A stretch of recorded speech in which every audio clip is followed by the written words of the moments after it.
Welcome back to Satisfactory, and today we're in our oil processing area because we need to get some stuff basically produced, and this is to take our sort of heavy oil residue and to basically process it into sort of a solid form that we can actually use for other purposes, particularly sort of a coal variant. So let's just get that actually made. Let's just put a refinery down somewhere. Doesn't really much matter where. We're just going to pipe this off. So that probably is going to be fine. We'll just have one going there for now. And we'll choose its recipe to be, where are we in here? Petroleum coke, there we go. A carbon-rich material distilled from heavy oil residue uses a less efficient coal replacement or for aluminium refinement. So that is enough. It can take 20 per minute, and it will produce 60 parts per minute, so 1 a second basically. So 20 per minute. I'm not sure how, well, let's just go and check. How much are we actually producing of this? Let's go and take a look. We've got 3 refineries right now, so let's go and take a look. Technically, we are producing 20 fluid per minute, and it's piling up right now. It's not going anywhere, so that's probably why things are being a bit lax as far as the amount of plastic we're actually producing. So we're going to need more than 1 refinery for this, but it's fine for now. Let's just actually get this connected. And you know, we'll see about having it run more later. What I was just wondering actually is whether we could just remove the floor. And I was considering doing this more as a sort of tidying mechanism. We haven't done it so far, but I was just wondering whether it'd be useful to put pipes inside foundations, because they're a lot neater that way. You can just think of them as pouring concrete back around the pipes. Obviously not as maintainable, but in this game you can just delete the foundations, and then that means they don't go up and around all over the place in your nice base wherever they are. What do you guys think? Maybe you will have different different opinions from me on that front, but hey, let's get this going. So default build mode we want into vertical, I think. Yeah, and let's just get ourselves out here a little bit. Can we actually do this without it complaining too much? I could do with probably some support out here, something like that. So let's just get a support down, and there we go. And then hopefully we should be able to connect up from there to here. Yeah, that would seem to work. Obviously this may need to be replaced. Will it actually connect here? It will. That's fine. Okay, is that feeding in? There's no power yet, but that's fine. Anything in there? Yeah, we got the stuff there. So let's just pop on top and put our foundations back. Foundations, and get that back. Oh, it won't let me. Okay, let's put the pay to that idea. Clearly you can't actually put foundations back once you've got pipes in the way. Well, that puts pay to a good idea. Anyway, all right, let's just go for power poles and connect up. There's no spare there. There's none spare there. We got 1 spare there. That's fine. Okay, so is this now going to be producing petroleum coke? It is. Good. And from this side, we're going to get that petroleum coke. Now, remember last episode I said we can probably... Oh, I need to have this somewhere. We can probably use this second trailer we've got here. This is the second sort of cargo wagon. And do remember, when you hook it up like this, do check your freight platforms. Make sure it's set to load and not unload. Not that I did this at all, but I did. No, I didn't do it. No, someone else spent a few minutes running around while my train wasn't loading up. The quartz platform. Yeah, was entirely nothing to do with me whatsoever. Anyway, that's got things going on this side of things, and we're going to head back to our base, whereby this, of course, is going to be unloaded, and then we're going to take that out across the lake. And we're also going to need to hook up some water. So water with a water extractor, as you might imagine. And I think I've just run the base out of power, you know. I think it's just shut down. Yeah, that's putting up a new refinery. That's exactly what happens. Give me a minute, I'll sort that out and we'll come back. One note on power here, and it's something that you may well be experiencing difficulty with. I certainly have been as well. I just thought I'd mention it just in case. The whole problem with this latest update with power is that both the coal generators need water and the fuel generators need fuel. They are both fluids, and the fluids are a little bit weird. They're not just like the solids that you can have on belts running into your actual generators. There's problems with them in that there's a delay. So if you have a pump, let's say bringing up water up there, this wonderful pipe, and into your coal generators, if they're all powered from the same generators as these are, if you ever get a shutdown here, if it shuts down and you try and power it back up, it will have a delay. The fluids will not be pumped in fast enough, i.e. it takes time to get up this pipe around and into your generators. So everything will shut back down again, and you'll get this sort of vicious circle of continually getting shut down, building back up, shut down, and it's awful. So all I've tried to do for the meantime is I have a separate coal generator, the one that bootstraps this whole thing down there. That's also connected to some pumps down here, so that this will always flow in water no matter what. There's a separate power network just for supplying water here. You'll see this is quite handy, these fluid buffers. You can see just how much its fill and drain rate is, but also, you know, the net actually positive or negative, and you can see there's some in there. So what I'm hopeful, if it ever shuts down again and I need to start it up, I will have some water in here that will continue to work from. You will also probably need that for the fuel refineries and stuff like that, fuel refineries and fuel generators, but I just thought I'd mention it just in case you are having problems with various pipes. Anyway, off to the other side of the lake now. And here we have our petroleum coke in the freight platform at our base end. We could extend the train line and head it to our other train sort of station over there. For the moment, though, just the usual shortcut method of basically belting this over there will be fine with me. I'm sure you can improve that yourself, but we have a lake here. We need to get some water of that lake, and we need to bring it into a pipeline over to the other extended aluminium part of the base, or what will be the aluminium part of the base. So for the time being, I'm just going to head out over here, and we can get belt going out there. And while I'm actually traveling over here, looks like there's another crash site that we have available, so hey, why not? Always fan of more hard disks, assuming I already picked this one up before. Some screws, some plastic, and is there anywhere I can actually open this? Here we go. Open drop pod needs 30 megawatt hours, so that's going to be a single, oops, not an extractor, a single biomass burner? Just short of iron plates. I'll come back to this later, but we have another one here. Obviously, if you're following along, you know roughly where it is. It's sort of west of the lake, just to give you an idea. And I did go and get that hard drive, so we may as well actually do that. There's our smart splitter we were talking about, or like a couple of episodes ago. I forgot to actually make that, but anyway, that's that done. But we need a hard drive, which we've got. We can scan that. That takes 10 minutes, and we'll come back and see what extra recipe we get to unlock then. Hopefully something that's a lot more efficient. We'll see. Okay, so back, I need to continue building that, which means I need some more steel beams. That's a much longer belt than I originally expected. And here we are at the aluminium center. I've got a pipeline running all the way from the lake. Yes, I have a river flowing here. It's water in this pipe. I wish there were more deep water areas. We should just be able to collect that. In any case, we now have bauxite and water pouring into here, and output being silica, and indeed the stuff we actually want, the alumina solution. Okay, so that's something that we need to then connect. Is that the alumina solution? It is.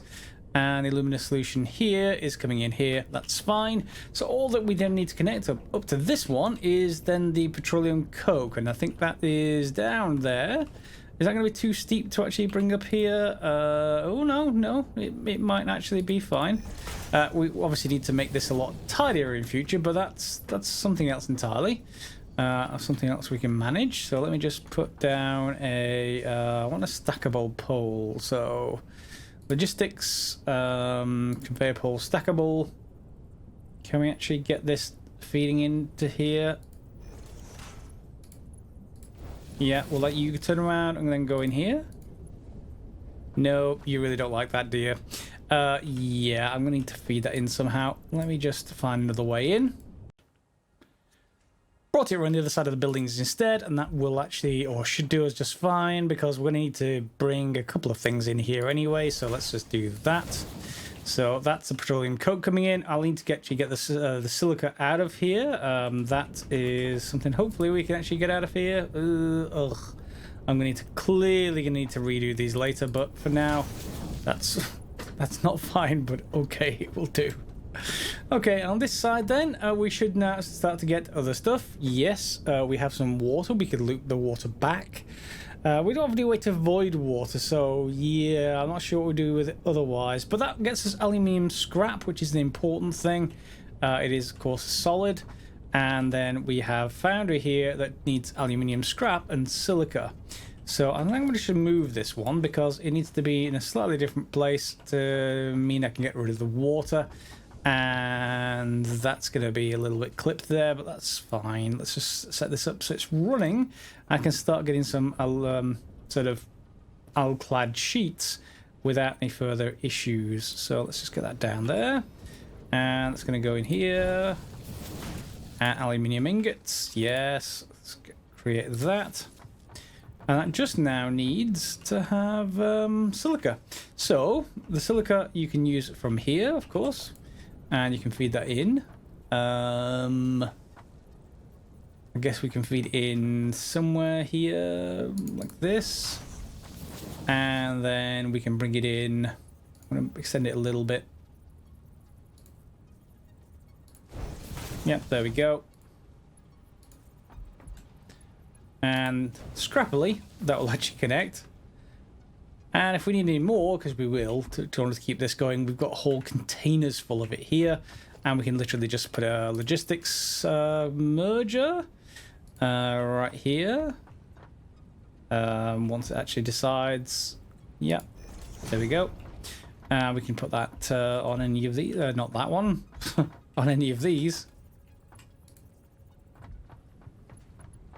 Okay. Again, very, very scrappy, but it gets us going. And there we go. So we got some aluminium ingots. Fine. Now, what do I actually need to do to get Alclad sheets? These things. Is that going to be just a constructor? Let's just place one down and let's see if that actually is what we need. Nope, not a constructor. So it's going to need to be multiple things. Maybe an assembler. Alclad aluminium sheets. Okay, so it just needs aluminium and copper. So to get started, I'm not going to do anything with that. This is obviously the completely other part of my base. I want the aluminium back over the other way. I want it with the rest of the base. So eventually we could just run a belt back the other way. Slightly annoying to do that, but hey, it will certainly work for now, and we can rearrange the base later. It's just getting it to get it going. So in here you can see we've already got 92 aluminium ingots, plenty of it coming in, it seems. And I'm going to route them back to the base. I'm passing by the base. It looks like our analysis of the hard drive is complete. So we have a few options for, well, biocoal. Interesting. Polymer resin and steamed copper sheets. It seems like these are the very new recipes. Obviously, these things didn't exist before update 3. So you have been playing for a number of hours, as it's saying now. So we can convert crude oil directly into polymer resin and the sort of oil residue, or we can make biocoal, but that's from yeah, I don't think I actually need that. I don't think I want anything from biomass. It's not renewable. Yeah, so I don't think I need anything from that. And this takes water and copper and produces copper sheet. No, I think I actually want this one. If we ever need any direct source of polymer resin or the heavy oil residue, we can just turn it straight there from coal. So from crude oil. So that's worthwhile going. Is there anything else we can actually take here while I'm here? Let's just take a look. No. I've already got those. Fine, no problem. Let's head back across, and you can see where my aluminium is coming in, or at least you can't just yet, but it's just right over there near where our computer line is. And I'm going to bring it along here. We've got a source of copper ingots right there, and it's going beyond that building, and we should be able to bring the aluminium back. Here it is. Bring the aluminium back, and Yeah, helps if I select the right thing. Bring it over this way. And maybe bring it up a few. Bring it along, and then we'll just put something temporary down again for now. It just gets things up and running, and later on we'll fix it into some kind of stackable building. If you have any ideas of stackable building sort of layouts, given what we've previously, well, what we've now been given with fluids, and obviously the pipe problems that you get with fluids, feel free to put your comments down below. I am fairly okay with them. I think we just need to build the buildings a little bit bigger to allow for a copper import and stuff like that, copper pipe import, that kind of thing. There is already, and I'm not sure if I actually bought it yet, there is a wall connection point. There we go. Pipeline wall hole. So yeah, you can connect that to pass through walls. So clearly it's going to be able to go into buildings just fine. And aluminium ingots are here. We also have copper ingots just here, so we can just get something temporary set up for the Alclad sheets, which is going to be the assembler. And good old assembler. Let's just get it going in here. Let's turn it around, actually. I'm not going to bother too much about this, about where it gets connected to. Yep, there we go. And I'm just going to split off from this. Logistics splitter, please. Conveyor splitter, yes. Okay, and Alclad aluminium sheets. Looks like we got everything we need apart from power. Was my nearest power pole. There's one right there, in fact. Yep, we'll just take that one. And looks like that's starting. Okay, there's 30 parts per minute, so it's going to take 7 minutes to get 200 parts, or 6.5 or something. So that's not going to be too much of a problem. That means I'm just going to box it for now, I think. So let's just put a box down. Storage container, there will do. Okay, and that's going to start picking up Alclad sheets. Pretty good. All right, the rest of the things we need for advanced aluminium production are just the usual stuff from the rest of the factory. So we want computers, we want heavy modular frames, we want motors, and we want these new Alclad sheets. Let me just go and collect up however many we have, and let's see if we've got enough for the research. And as it turns out, I have most of the parts for that research. The rest of it is just stuff that is already being made by the factory. They just need to be made a little bit, well, I need to leave them for longer. So I'm going to leave it there for this episode. At the top right, we just need motors, you see, and we just need computers. Nothing special, nothing new. So, you know, obviously there's no point delaying the rest of you watching that while I will wait for that to happen in between episodes. So when we come back next episode, we'll have aluminium production, or advanced aluminium production. That leads on to over here miner Mark 3s. So we're going to have an upgrade to our miners, which will be very, very nice.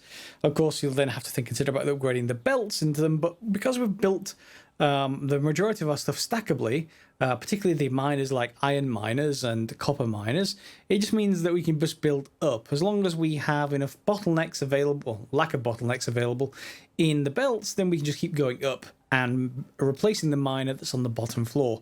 One other thing that came out in one of the updates, I think, you can now replace miners, I think, just by overwriting them like you can with belts. So no more picking them up and putting them back down again, I think. Anyway, that's that. And then we also have these other heat sinkers and turbo motors. These intermediary products are all the way through the tech tree now. Obviously, I didn't restart the game when Update 3 came out, but you are probably finding these intermediate products in all kinds of other parts of the game, and those are generally what you're going to be feeding into the various different pieces to get to your your various tiers unlocked via the space elevator. In any case, for now, that's it. I'm going to leave it as a bit of a short episode. It's still recovering a little bit from illness today, so I will hopefully have a longer episode. Hopefully not a 40-minute monster, but a longer episode next time, and we'll be heading towards nuclear power, and that's going to be coming up next. Hopefully you enjoyed the episode. As always, guys, thanks a lot for watching, and we'll see you next time for some more Satisfactory. Thanks for watching.